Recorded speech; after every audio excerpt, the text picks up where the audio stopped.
आने वाले समय में कलयुग में ऐसी ऐसी बीमारियां होंगी जिनके इलाज तक नहीं होगा। कि जितने भी ये झूठे लोग हैं उनका मतलब यहाँ से जाना सबका तय है। कलयुग समाप्त होने जा रहा है, सतयुग शुरू होने जा रहा है। और अभी तो रुको, क्लाइमैक्स अभी बाकी है। पूरी पृथ्वी पर एक बार फिर से सतयुग जैसा माहौल होगा।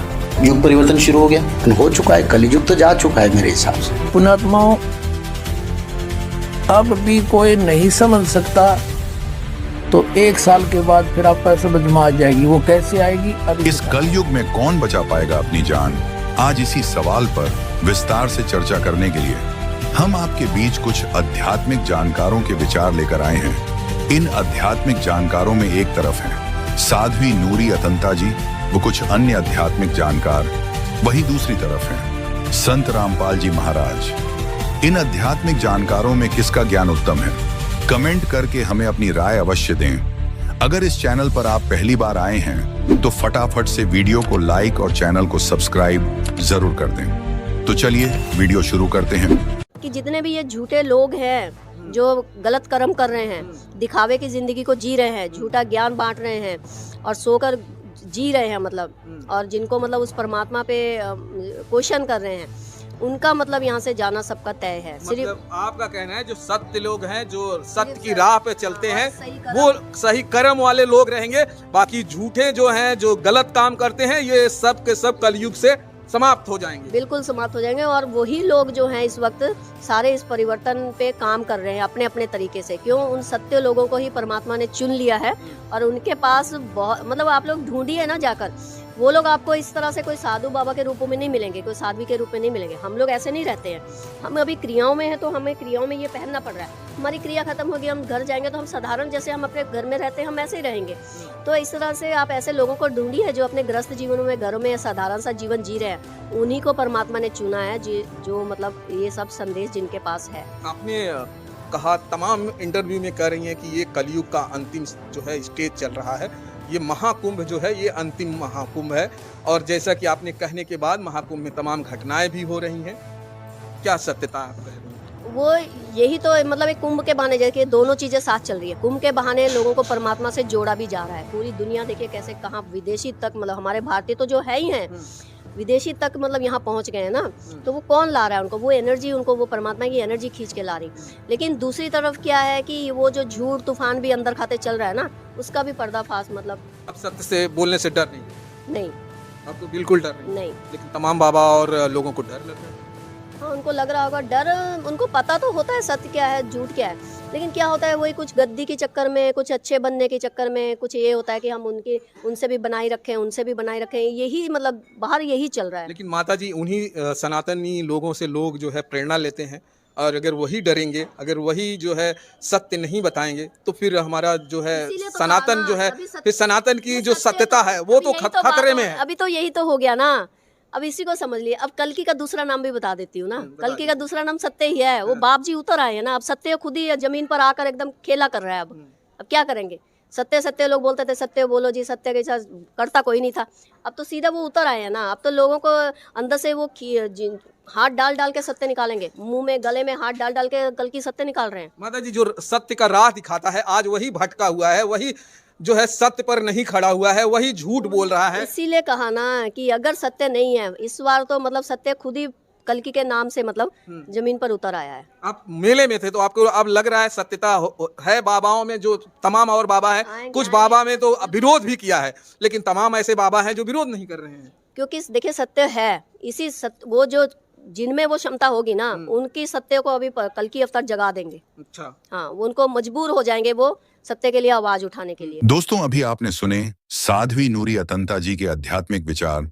आइए अब सुनते हैं संत रामपाल जी महाराज के आध्यात्मिक विचार।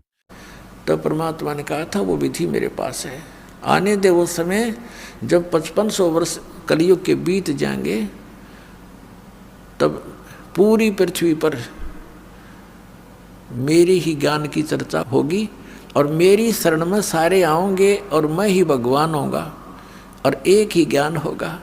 सब मेरे बच्चे मुझे पहचानेंगे और सतलोक जाएंगे बेटा, अरबों की संख्या में ले जाऊंगा, तो विश्वास रख। तो उस समय धर्मदास का विश्वास नहीं हो रहा था कि भगवान ये कैसे संभव हो सकेगा। आज आप स्वयं विद्यमान हो, उस समय ऐसा जुल्म होगा कि शराबी कवाबी सब बना देगा, ये काल इसकी तो नीति है, उस समय तो और करड़ा हो जाएगा। तो भगवान ने कहा था कि जब तक वो समय नहीं आता तब तक ये मेरा वचन भाई हो नहीं साचा। निराधार दिखाई देंगी मेरी बातें, लेकिन जब वो समय आएगा सबको ठीक कर दूंगा। धर्मदास विश्वास रख। ये शिक्षा इसीलिए दी गई है पुण्यात्माओं कि आप ये अपने परमात्मा को पहचान लो, और पहचान रहे हो, छोड़ छोड़ कर नकलियों को भाग रहे हो। कबीर साहब कहते हैं कि डूबे थे पर उबरे गुरु की लहर चमक, गुरु के ज्ञान चमक, और भेरा देखा जर्जरा उतर चले फड़के। जैसे पहले बेड़ा हुआ करता, बेड़ा क्या होता, नौका तो बाद में चली है, पहले ऐसा दिमाग था लोगों में, क्योंकि काल ने बुद्धि तो छोड़े नहीं रखी। दरिया पार करने के लिए एक बेड़ा बनाया करते, लंबा चौड़ा, सूखे लकड़ों का या फूस फास सा रख कर ऊंचा सा, जो पानी तक ना पहुँचे, नीचे वैसे बांस बूंस से लगा कर, और उसको वो आधा पानी में डूबा रहता, आधा थोड़ा बहुत ऊपर सूखा। तो कहते हैं उस बेड़े में बैठे जा रहे थे दरिया पार होने के उद्देश्य थे, और साथ में आ गया नया बेड़ा बहुत सुरक्षित। तो उसको कहा किसी ने कि ये तो डूबेगा, तुम डूबोगे, ये सारा कंडम हुआ पड़ा तुम्हारा बेड़ा, ये पार नहीं कर सकेगा तुम्हें, इसमें आ जाओ, देखो ये बिल्कुल ठीक है। कहते हैं जब देखा, दोनों को तुलना किया कि सचमुच ही तो आधा कंडम हुआ पड़ा है, डूबने वाला है, और सामने वाला ठीक है। तो कहते हैं उतर चले फड़क, तुरंत बेड़ा बदल लिया, एकदम छलांग मार के जैसे फड़क जंप लगा जाते हैं भयभीत सा होकर के। तो परमात्मा ने कहा था कि उस समय इस ज्ञान से और उस अज्ञान की तुलना करके मेरे बच्चे मेरे वाले ज्ञान को ऐसे ग्रहण करेंगे जैसे उतर चले फड़क, न दौड़ के भागे होंगे, कोई ना मरे नकलियों के पास। तो उस समय की इंतजार है धर्मदास मुझे, पूरे विश्व में मेरा ही ज्ञान होगा, मेरा ही गुणगान होगा, और पूरी पृथ्वी पर एक बार फिर से सतयुग जैसा माहौल होगा। पुण्यात्माओं, अब भी कोई नहीं समझ सकता, तो 1 साल के बाद फिर आप पर समझ में आ जाएगी। वो कैसे आएगी अभी दिखाता हूँ। अब हम आपको ले चलते हैं इसी कबीर सागर के एक अनमोल और खजाना हाथ लगे अपने।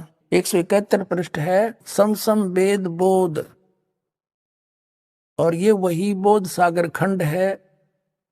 इसका अध्याय है समसम वेद बोध, 171 पृष्ठ पे।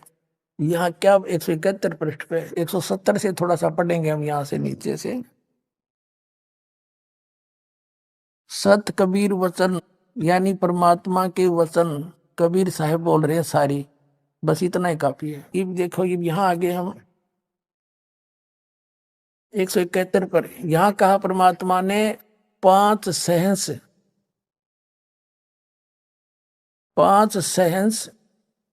और 500 5500 5 सहंस, 5 सहंस माने 5000 और 500 यानी 5500। जब कलयुग बीत जाए,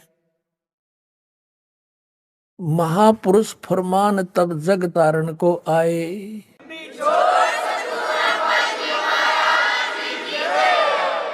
5500 जब कलयुग बीत जाए, महापुरुष फरमान तब जग तारण को आए। कबीर साहब ने 600 वर्ष पहले लिखा था, और इन भविष्य वक्ताओं ने बाद में परमात्मा के द्वारा रचे विधान को ही बताया है। जैसे सूर्य उदय होना ही था, क्यों परमात्मा ने निर्धारित कर रखा है। बताने वाले ने बता दिया, अच्छा है, ना बताता तो भी होना ही था। हिंदू तुर्क आदिक सब जेते जीव जहान, सतनाम की साख गह ये पावे पद निर्वाण।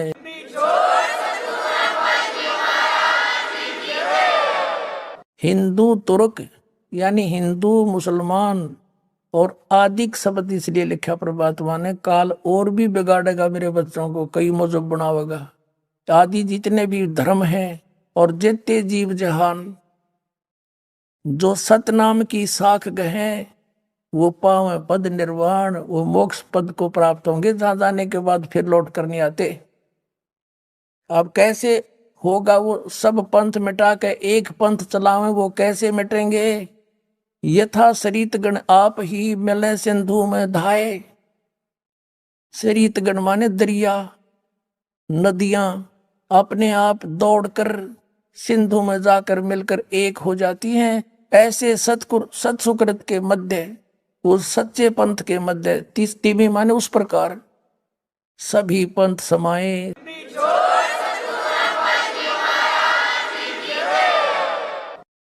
यथा सरितगढ़ आप ही मिले सिंधु में धाये। धाये माने दौड़ के बाज गए। और सत्सुकृत के मध्य तिमी सभी पंथ समाये। जब लग पूर्ण होए नहीं ठीके को तीथे वार। और कपट चातुरी तबलों सम सम वेद निराधार। कबीर साहब धर्मदास जी को कह रहे हैं कि ए प्यारी आत्मा, आज मैं जो ये सूक्ष्म वेद के अंदर लिख रहा हूं, ये सूक्ष्म वेद है सारा कबीर सागर। मैं जो आज लिख रहा हूं या आज बोल रहा हूं, तू लिख रहा है, ये आज का बोला। जब तक वो ठीक का समय नहीं, वो ठीक नहीं आवेगी। ठीक का अर्थ होता है निर्धारित समय। जैसे हम उस समय जन्म हुआ दास का, उस समय हमें अपनी लोकल लैंग्वेज का यूज करना पड़ा था।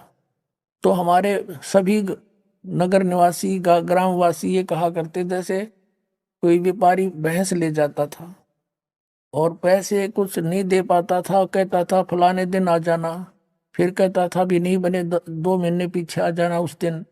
तो कहा करते कि वो व्यापारी पैसा ना देकर आगे से आगे ठीक बता रहा है। ठीक माने निर्धारित समय दे रहा है और समय बतावा है।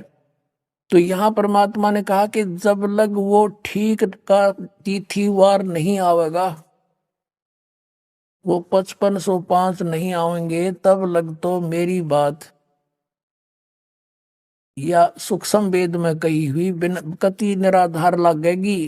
क्या कि सभी पंथ ऐसे मिल जाएंगे उस एक पंथ में, जैसे दरिया भाग करावे हैं। सब पंथ मिटा के एक चलाऊंगा। कहते आज ना जच्चा बात। जब लग पूर्ण होए नहीं ठीके को तिथिवार, ठीक की तिथिवार।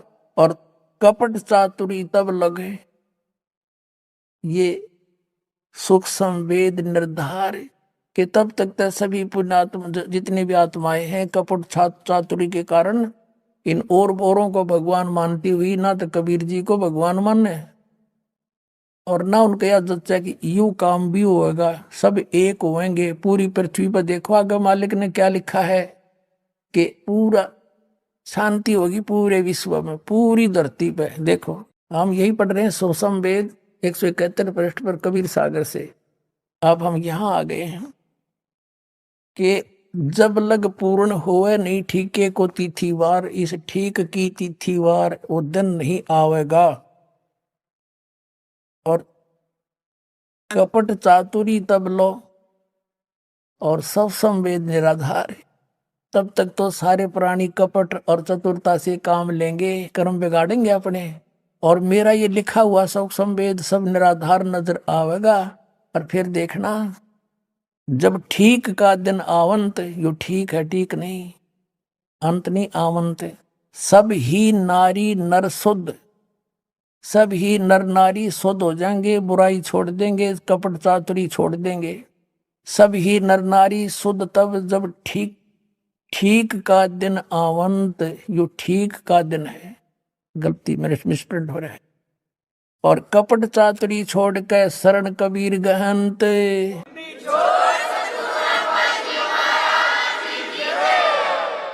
सब कपट चातुरता छोड़ के परमात्मा मेरी शरण में आ जाएंगे, कबीर जी की शरण में आ जाएंगे।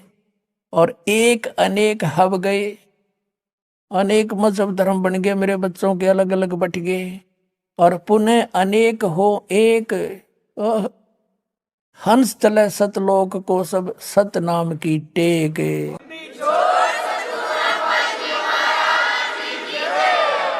अब तो एक से अनेक हो गई है, अब फिर अनेक से फिर एक होंगे।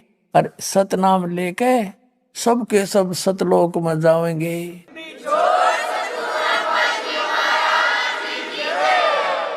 फिर क्या बताते हैं, घर घर बोध विचार हो और दुर्मति दूर बहाए। परमात्मा कहते हैं मेरे ज्ञान का बोध माने ज्ञान, मेरे ज्ञान का घर घर में चर्चा चलेगी, सबकी दुर्मति दूर हो जाएगी, खेचा तानी नहीं रहेगी, हैं एक दूसरे में लूटा खसोटी मिलावट करना, सास बहू की लड़ाई, आपस में छोटी छोटी बातों पर झगड़ा करना, कहता ये सब समाप्त हो जाएंगे, दुर्मति दूर हो जाएंगी।